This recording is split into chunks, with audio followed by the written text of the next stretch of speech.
Okay. Yep. Cool. Okay, great.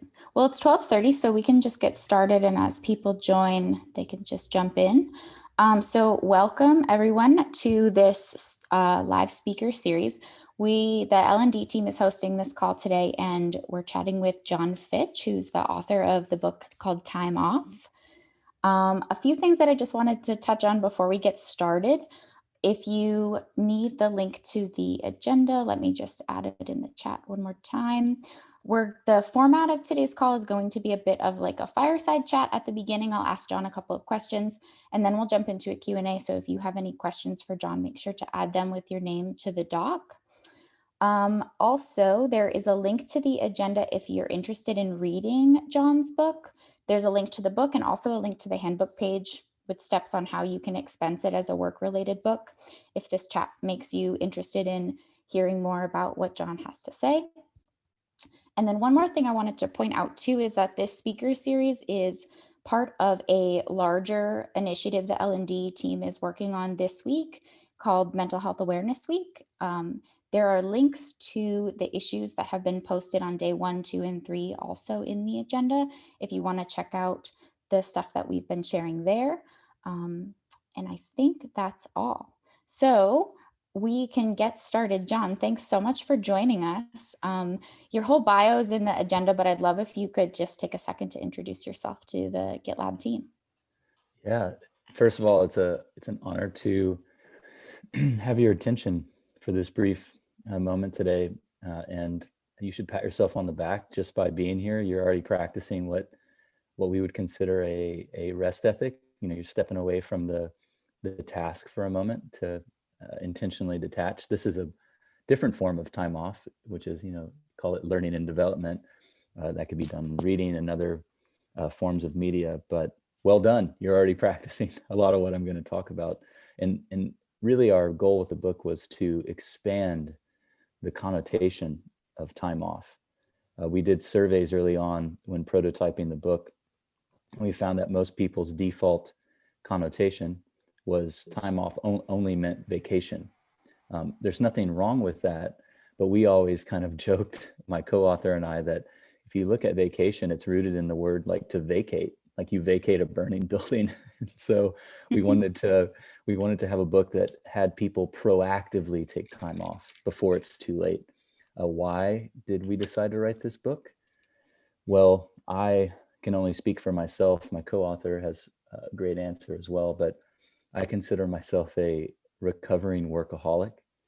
And for much of my career, I believed that the only formula that worked was quantity of input equaled quality of output.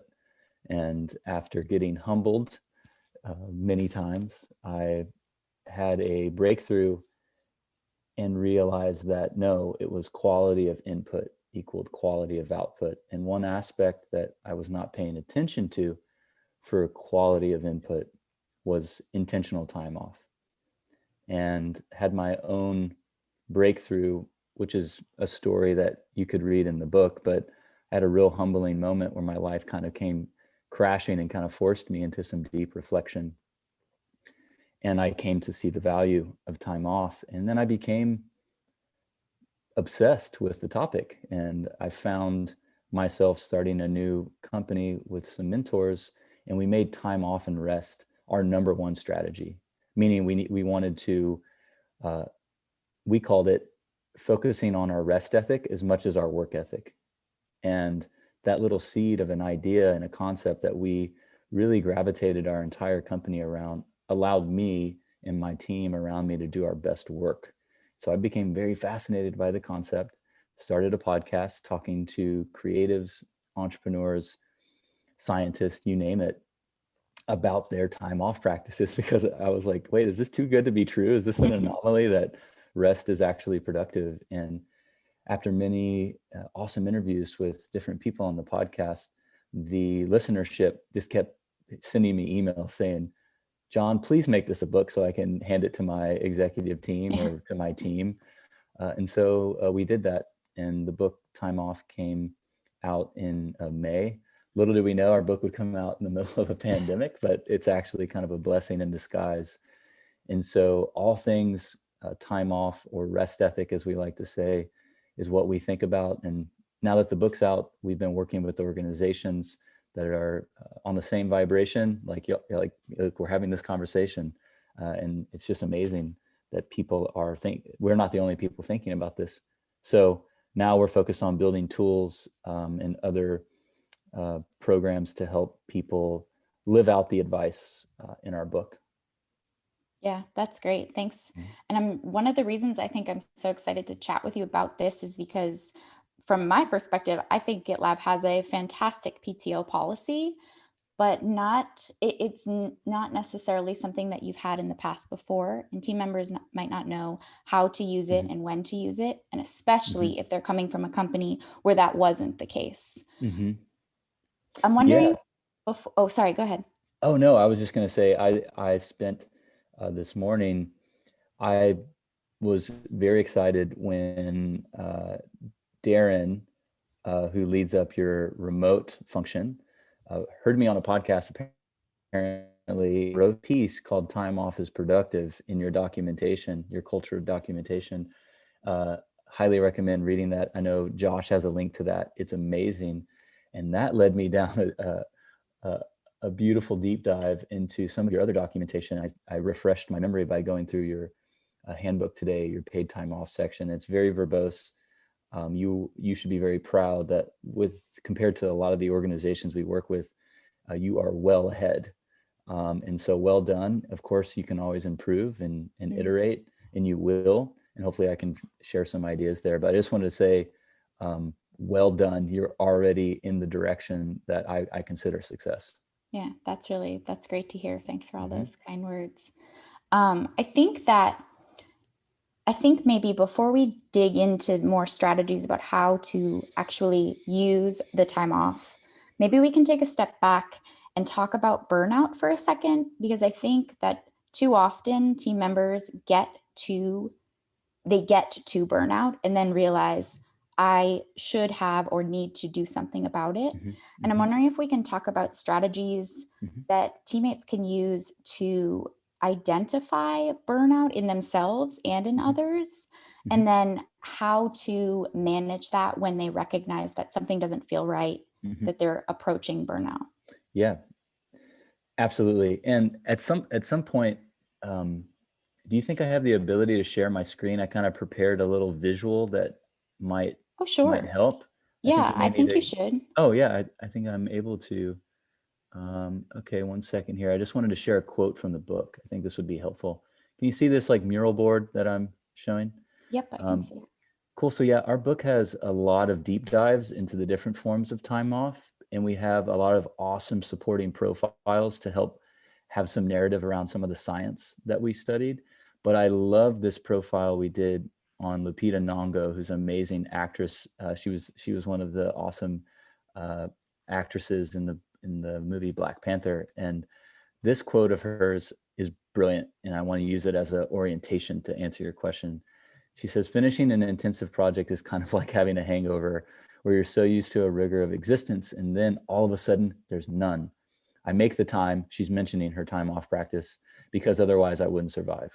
So I love this as an analogy that, look, all of us on this call are blessed and fortunate to be in the creative economy, the knowledge economy, right?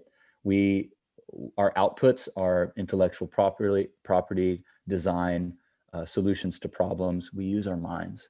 So we're more analogous to an athlete, meaning what we can't do is constantly be playing a Super Bowl day after day after day, or a World Cup match day after day after day, or ripping waves, big waves, day after day after day. Professional athletes take rest very serious. And it's usually after an awesome performance, because it's not only a great way to recover, but most importantly, it's a great time to reassess. How did you do? What went well? You know, I'm sure your organization is very fond of the retrospective. What happens when you not only do that after a feature you built, or maybe after a sprint week, if you're a developer, but there's these larger project cycles and oscillations. And so I would say the best way is to ask yourself, when are we entering the closing of a pretty significant project? Because most likely at that moment, your tank's getting low, whether you feel it or not. And so that's like a slightly different approach. I know that there's like Burnout Index, a cool tool that you can use to look for trends. And I'm sure there's tons of efficacy there. But the way our team looks at it is, look, at the end of some kind of project cycle, that's a great moment to take time off, even if you're not feeling burned out. But the point is you've just gave a lot of quality of input, and now's a great time to detach, to fill back up the battery, but then also to use that detachment and that time off actually productively to say, hey, now that I'm detached, I can take a macro point of view, reassess our team, the project, and go back to that awesome prompt of how do we work smarter, not harder.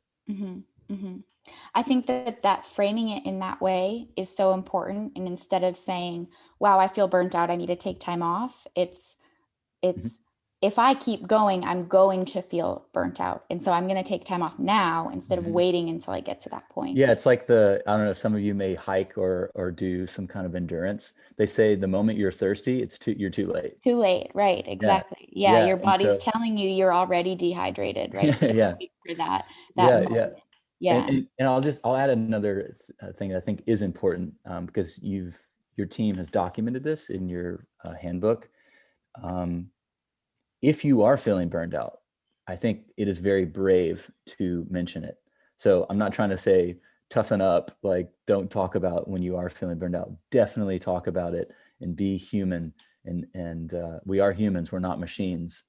And that's what allows us to be very creative. But I think a lot of burnout is driven by us trying to emulate machines. And when it comes to precision and accuracy and mundane sort of repetitive task, we cannot beat the machines. But what we can beat the machines in is what makes us human. These concepts of empathy, sympathy, creativity.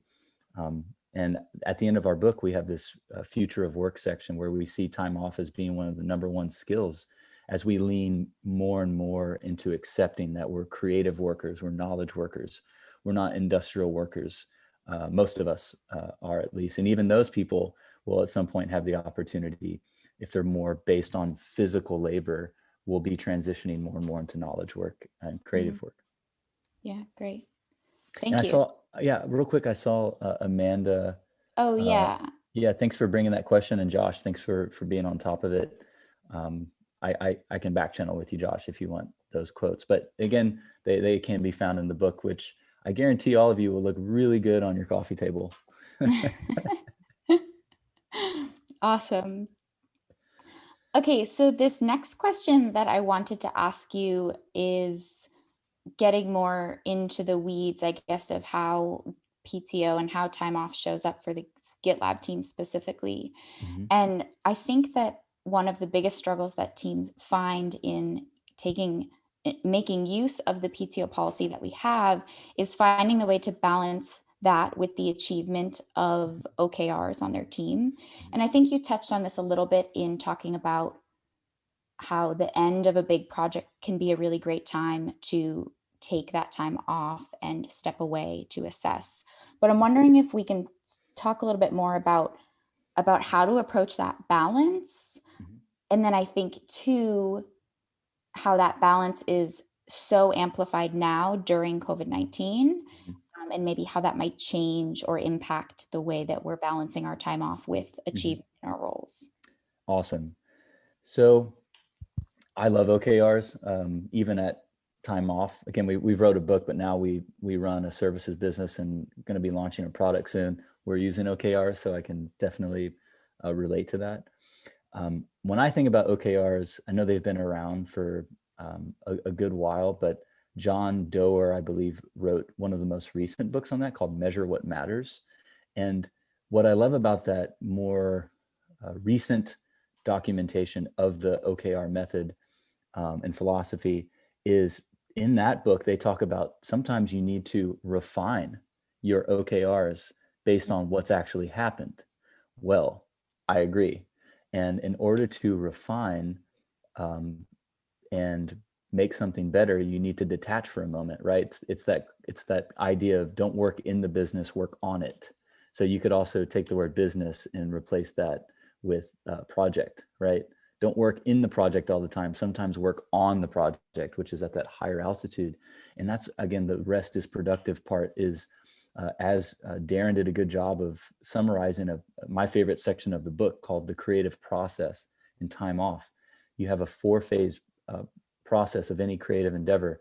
In the middle two, which are called incubation and illumination, think better ideas, epiphanies, that aha moment, those only occur by actually stepping away and detaching. And so, yes, have awesome objectives. Yes, have awesome key results. But underneath all of those is action items, mini projects.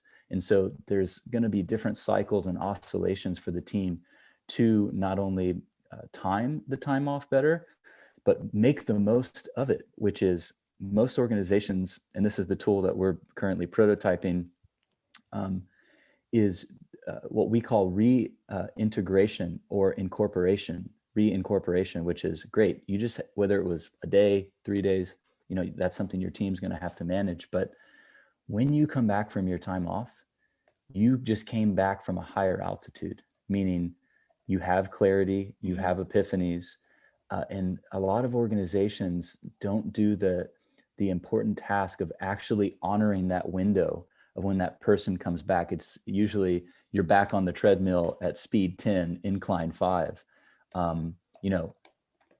Good work on your grit, and all of us can handle that, but I don't recommend it because it's actually an altitude adjustment, and you can make the most of it because you could document the epiphanies, which could perhaps refine the OKRs and revisit it.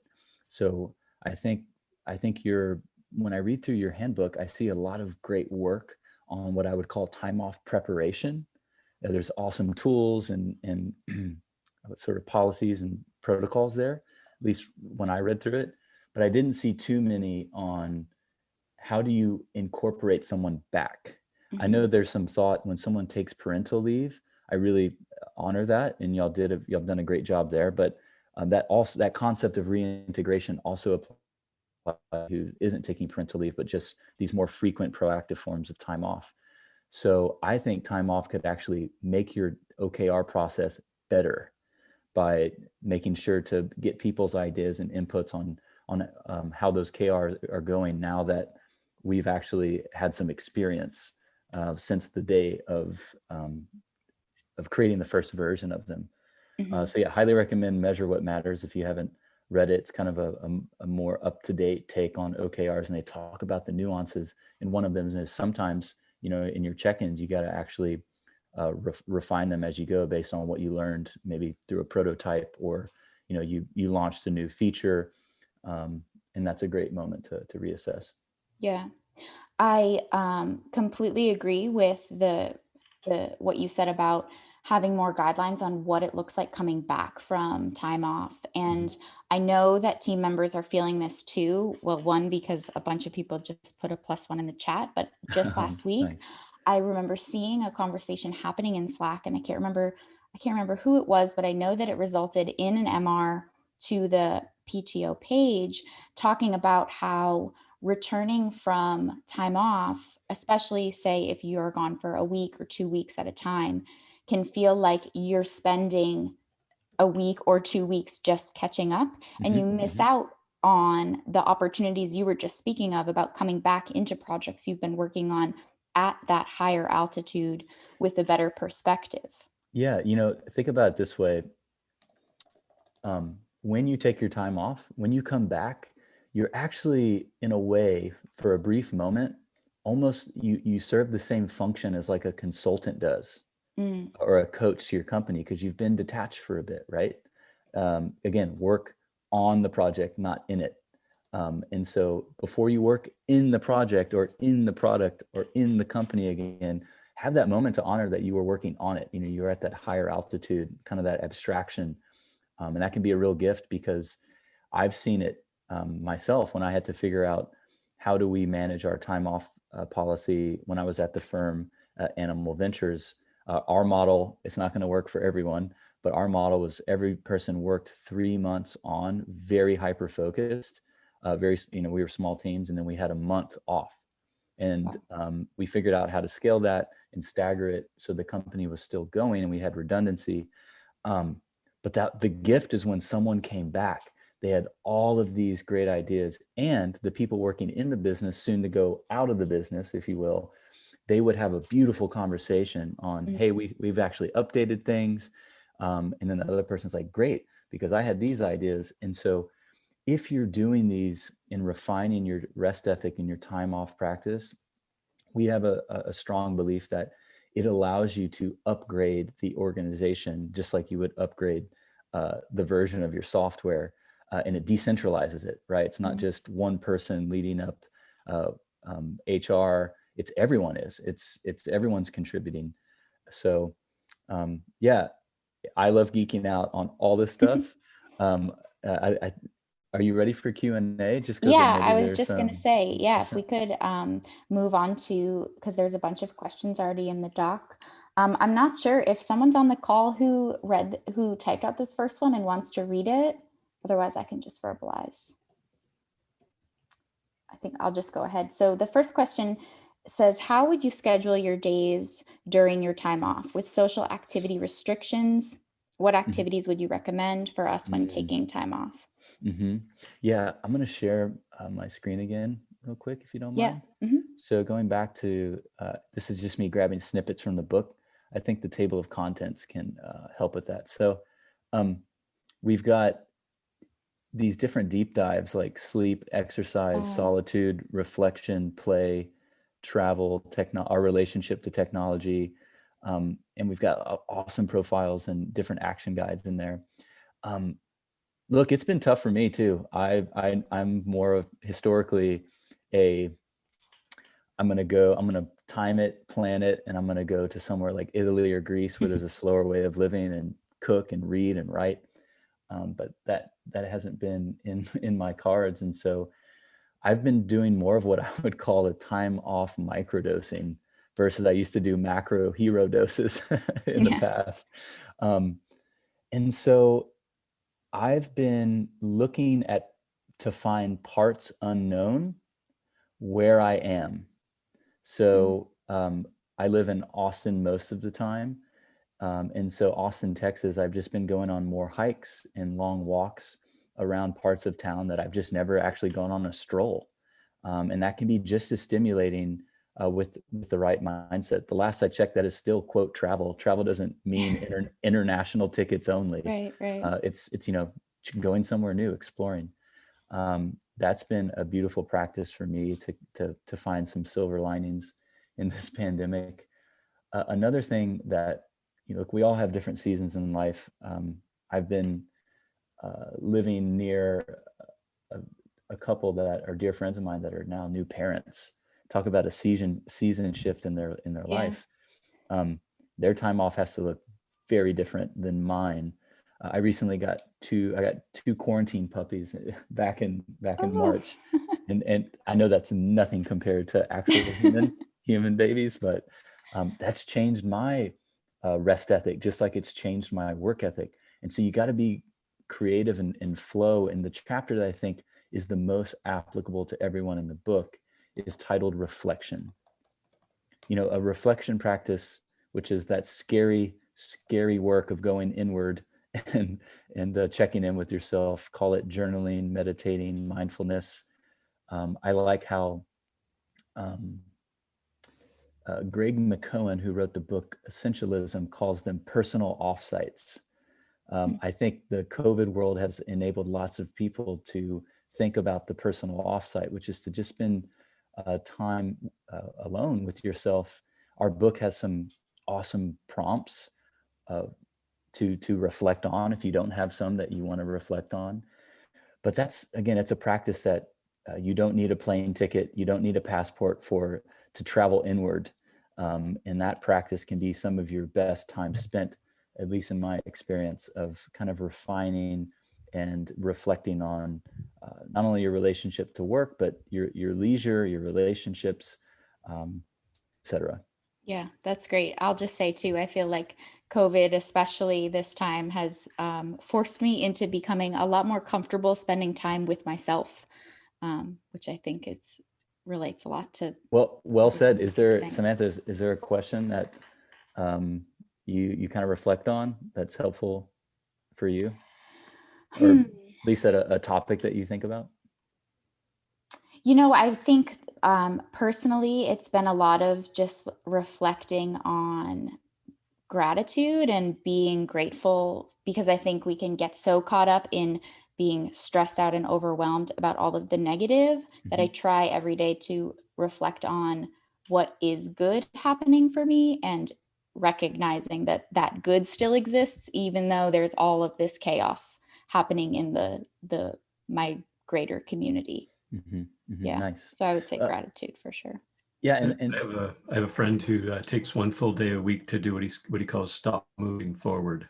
I like love that, that. Darwin. I like that. Taking a full day, because it takes time to stew sometimes, right? So, and a book Well I'm said. reading too called Wired for Create talks about that need for solitude and the oscillation between solitude and moving the ball forward, so to speak. That's awesome.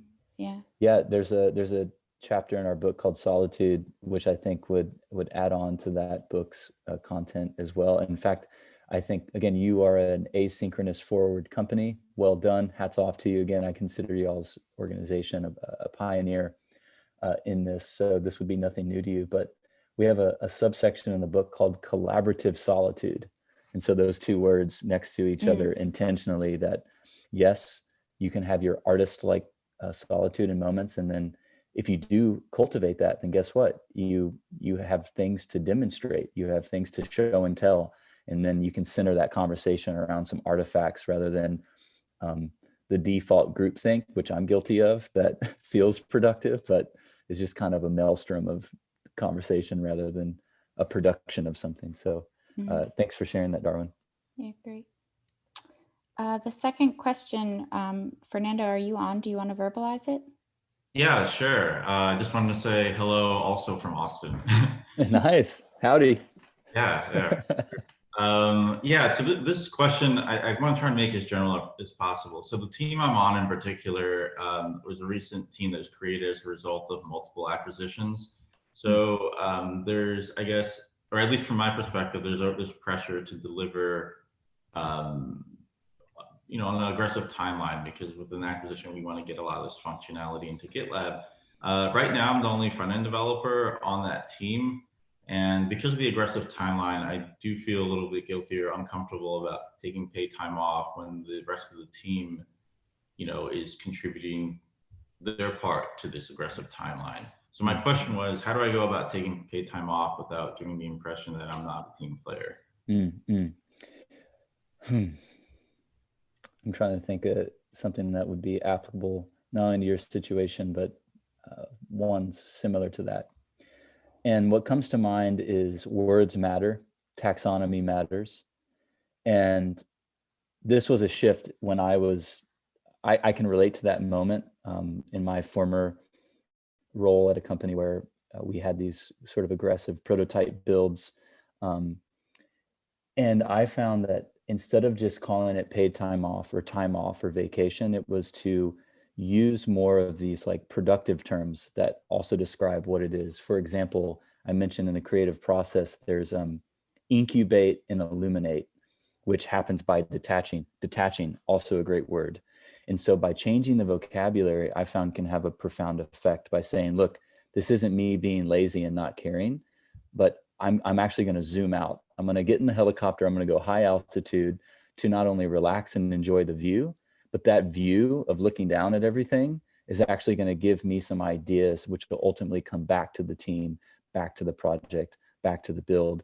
I have this background on my computer created by this awesome designer named Jack Butcher of Visualize Value. And he shows, I wonder if I can just show it. Let's see. This picture is worth 1,000 words, right? Okay, desktop. And I'm going to try to close on my windows. Can you see this? So systems allow you to create more, free time. And so I show this visual because I use it to inspire me to realize, like, during my time off, I get better ideas for systems, because to appropriately prepare for time off and to reintegrate well, you and your team are going to have to change up things. That's a given. And so you're going to come up with better systems. And so I would say using words like that would help, I think, take some guilt away from you, but have the rest of the team realize, like, yes, you're not working, but in a way, like our book tries to communicate, as Darren on your team has done a great job of documenting, rest and time off can be productive. And so if you start changing up the vocabulary there of not just saying, hey, I'm taking some time off, you might say, I'm going to do X, Y, and Z, which honors your rest ethic and the things you like to do. And during that time, it's going to be awesome. I'm going to probably have some ideas come to me, and I'm going to be thinking about y'all. And when I come back, I'm not only going to share the awesome things I did that gave me rest and prevented burnout, but hey, here's like some epiphanies I had, and then the team can likewise share that back to you. And you start giving permission and changing the culture and the psychology around it of, hey, time off is not only awesome and honors the meaning of life and human experience, but it also is productive. And it's not a lazy thing. It's not a, I'm throwing in the white towel thing. It's our book talks about it through the analogy of breath. Your work ethic, which you all have, is like an inhale, and your rest ethic through the many forms of time off is like your exhale. I don't know many people who are still around who only inhale. Yeah, doesn't work. But if you have some nuances and specifics, feel free to email me, john@timeoffbook.com, and I'd be happy to reply to a fellow Austinite on some of the details. No, for sure. Appreciate that. And thank you for your answer. Cool. Thank you.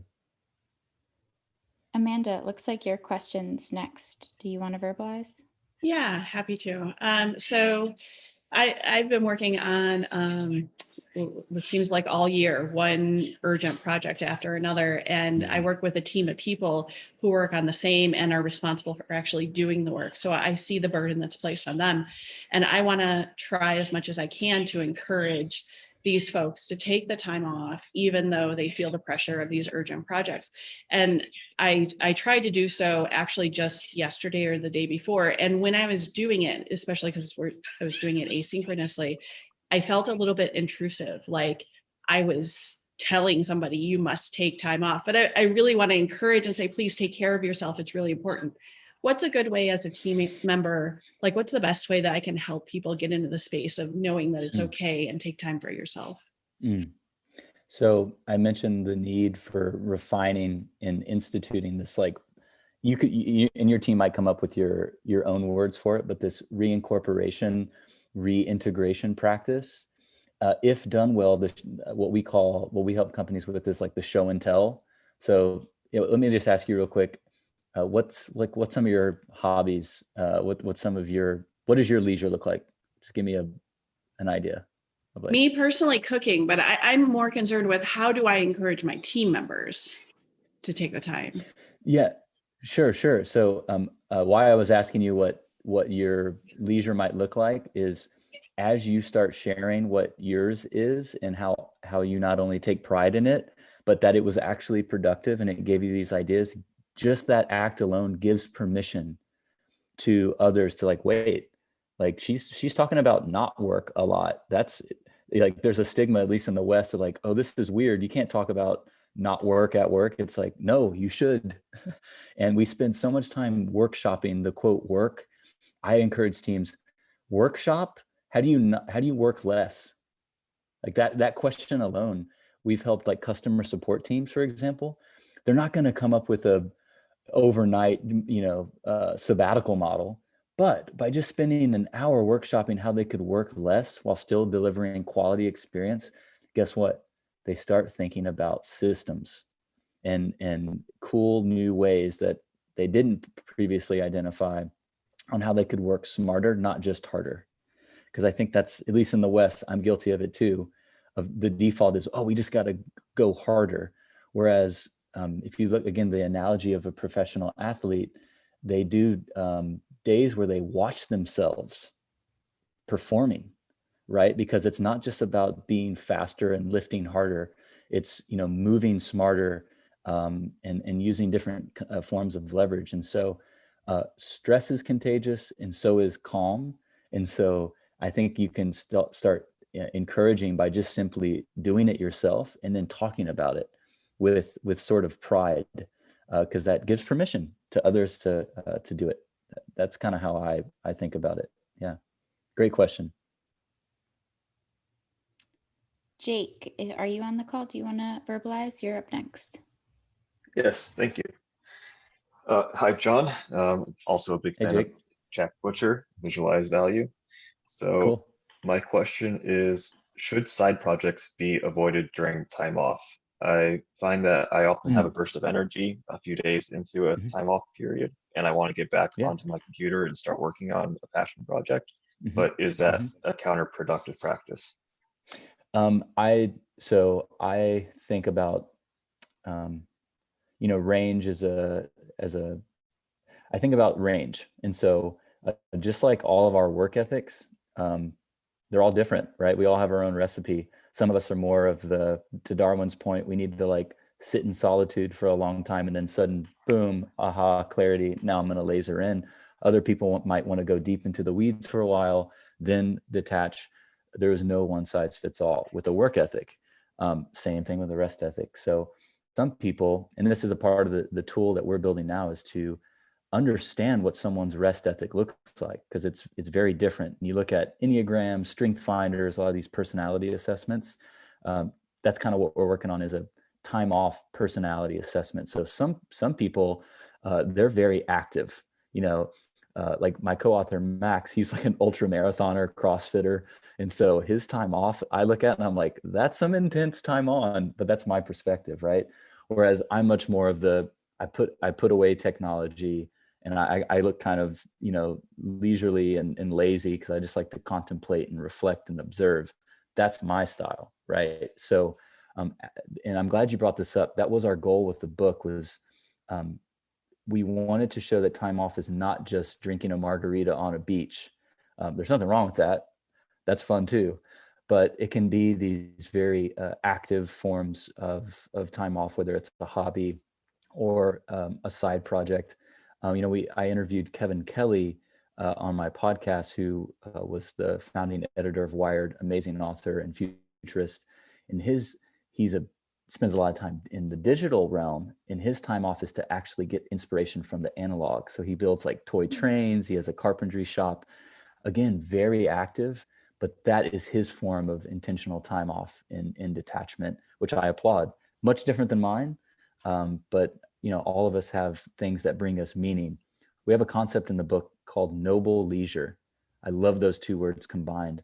Whatever you do in your leisure time that brings you meaning, it's not only important to prevent burnout and these other topics we've talked about, but them in themselves are noble, because they bring you meaning in life, and they increase the saturation, as well as gift us these moments of detachment. So whatever that is for you, if that's a side project, awesome.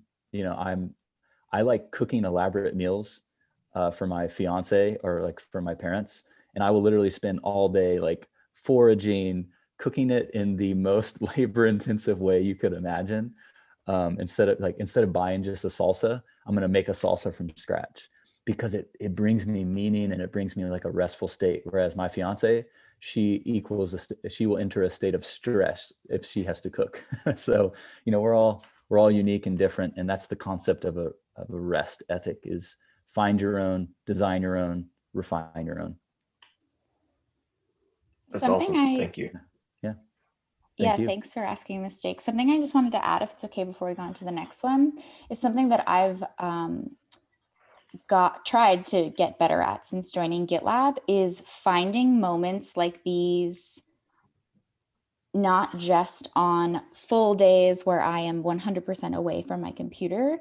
And I think that that's something that's really unique to our asynchronous culture that team members can leverage to think about how time to work on side projects, or whatever that noble leisure is for you, doesn't have to mean that you are away from your computer for a week to do so. It could mean that you walk away for 2 hours to do so in the middle of the day.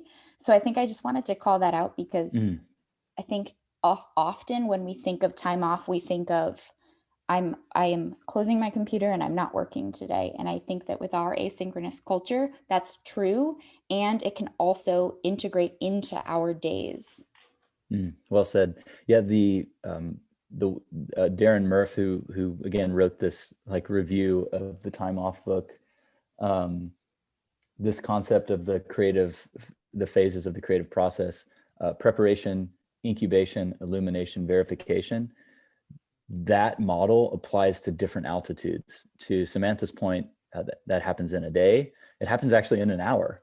And it also can happen at these higher altitudes of a much larger endeavor. So the scope of that is applicable, it's applicable to multiple scopes. So that's something we use at our own small company here at Time Off is our team uses the word incubate just because it's in the book. And so at any moment, I'll say like, I'm going out paddleboarding. Yes, that's going to give me exercise. It's also going to get me in nature, but it also allows me to incubate because I'm stepping away for a moment, right? Which improves the quality of my input. Yeah, that's ultimately. Great. Awesome. So we've got about 9 minutes left, and we've got 2 more questions so far in the Q&A. So David, are you cool. on and want to verbalize your question? Yeah, absolutely. Thank you. Hi, John. This Hey, question David. may be a little out of the scope of your focus in the broader context of burnout and kind of relates to the situation that I think many of us can associate with where we're all remote, right? So inherently you have to combat isolationism, both COVID and shelter in place, and even outside the work, you have limited opportunities to connect with other people in your community or friends. Arguably, even async is also potentially contributes to this in terms of just we also just a point of contact. We also get together for our annual event. We also do generally in-person meetings for QBRs and things like that. So with all that gone away, I feel like one of the challenges that I personally felt that I think the team does is just lack of connectedness to our team and just humans in general. How do you think about that? And do you have any recommendations?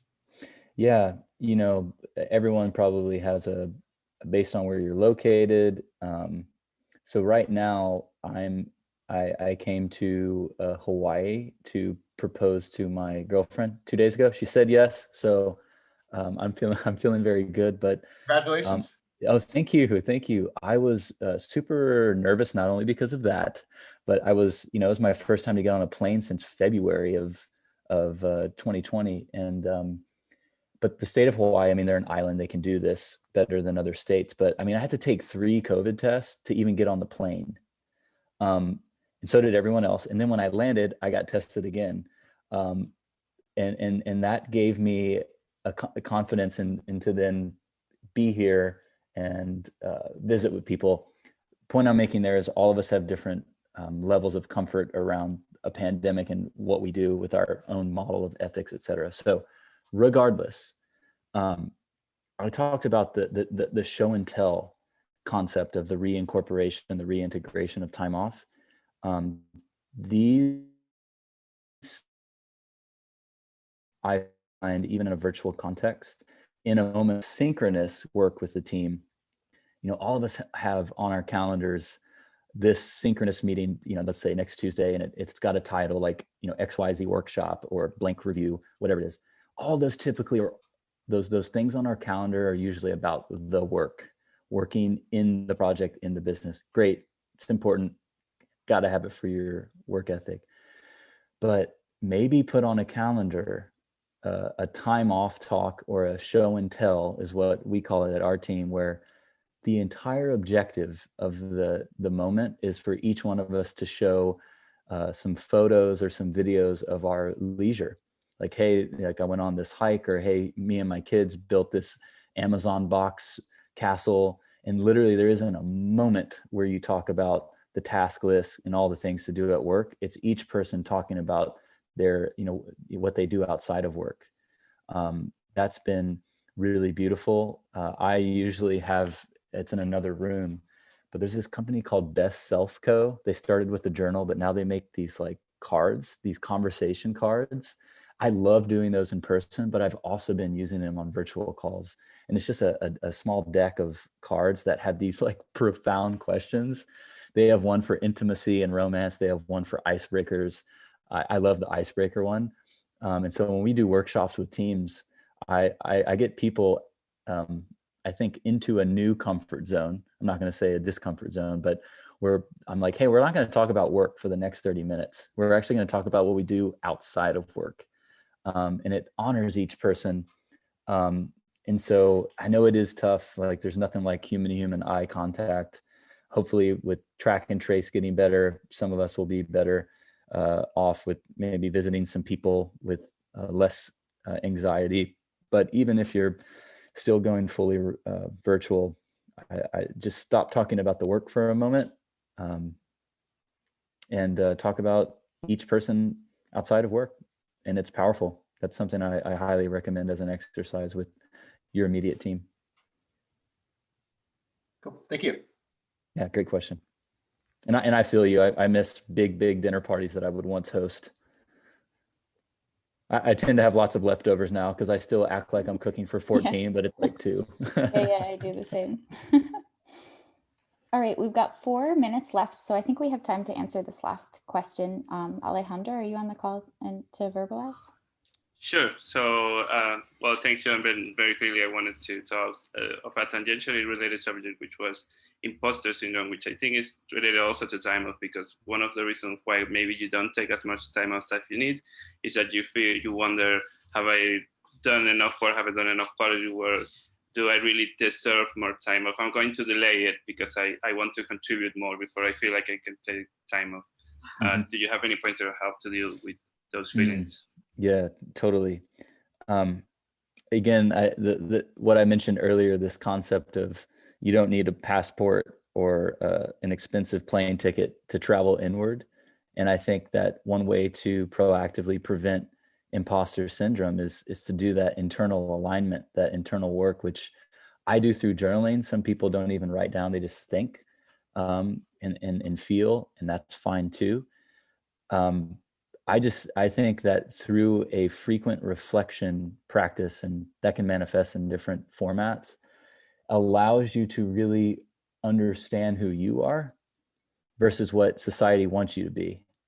I know I get directed in all kinds of directions. You know, I've spent most of my career as a software designer, product designer, and now I'm an author, and it's like, what? This is a weird shift in an identity crisis at times. Oh, thanks, Lindsay. Someone shared a journal resource. You know, I have a few prompts that are very simple. We reference them in the book, but I'll just give them to you now. You don't need a lot of tools to do it, but I have a few questions that allow me to really refine myself and not feel guilty about time off, and ultimately help me identify who I really am and what I really want. One question is all my hard work actually working?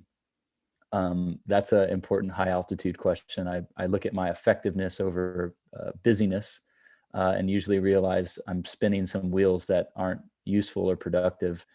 That's an important prompt that I regularly revisit. Another one is called the more of, less of list. So I just take out a piece of paper on line down the middle, left side, right side, more of, colon, other side, less of, colon. And I just sit there and identify what are things I want to do more of in life, and what are things that now that I've had some time to marinate and incubate on them, the things that drain me, you know, and I put those on the less of list. I do this very frequently, and you can literally take 5 minutes to do it. You can take 50 minutes to do it. It becomes a compass. It allows me to say no more gracefully. It allows me to reshift my task list to figure out what is the domino worth knocking down, you know, and ultimately gets me back in this mindset of working smarter rather than just defaulting to harder. I'm sure there's many other prompts that are probably better than the 2 I just mentioned, but those 2 have served me very well, and they cost nothing besides a piece of pen and paper and some solitude, you know, a brief moment of pause. So yeah, I feel you. I've been leaning more into accepting this kind of weird career hybrid shift that's happened to me, and instead of feeling like guilty about it or weird about it, I can increase my confidence. There's this fun concept. I can't take credit for it, but the team at Basecamp wrote this book that I kept on my desk the whole time writing time off. It's titled "It Doesn't Have to Be Crazy at Work." It's by the Basecamp team founders. Amazing book. The title says it all. They have this concept in the book called JOMO, which is joy of missing out, versus the traditional Western context of FOMO, fear of missing out. And I think when you do this inner work, this, I call it surveying my inner landscape. I enter more of a space of JOMO, of a joy of missing out on some of these things that I feel stressed out about, and ultimately focused on quality versus quantity. So yeah, again, if you have any other nuances or details, feel free to email me. I think about this stuff all the time. And again, I proudly say I'm a recovering workaholic, because my type A go personality surfaces every hour. And I have to sit down and have tea with that version of John, if you will, and remind him that harder is much different than smarter. Mm-hmm. Well, John, thank you so much. This has been such a great chat. I think that all of us have gotten some fantastic action items and just things to think about out of this. So we really appreciate you being here and taking time. Yes, it is a deep honor. Thanks for being here. And you will not burden me by sending me an email. It may take me a bit of time to get to you, but any response or questions helps our ongoing body of work. So thanks great. in advance for reaching out. Yeah, and John, if you want to reach out, John's email, john@timeoffbook.com. It's linked in the agenda as well, too. So awesome, thank everyone. you so much, John. Yeah, remember, your leisure is noble. Thanks for doing it. Awesome. Congrats, John. Aloha. Thanks, Sarah. Thanks. Aloha. Thank you. Appreciate it. Congrats. Bye-bye.